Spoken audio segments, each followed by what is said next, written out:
Tahu tak berapa harga emas pada tahun 2020? 1 gram cuma sekitar RM220.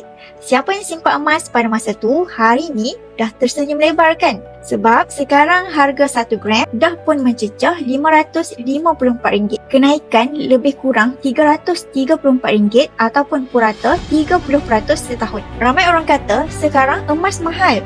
Tapi percayalah, 5 tahun dari sekarang, harga emas hari ni pun orang akan kata murah. Cerita ni dah pun berulang sejak zaman datuk dan nenek kita dulu lagi. Tak pernah ada satu zaman pun yang orang kata emas itu murah. Hakikatnya, kalau tunggu harga murah, anda dah pun terlepas. Harga paling murah ialah 5 tahun lepas. Harga kedua termurah adalah hari ini. Sebab duit kertas makin jatuh nilai.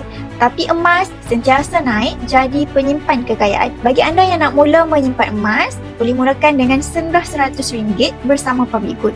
Boleh rujuk pin video untuk bermula atau isi beg biru untuk saya bantu sebaiknya.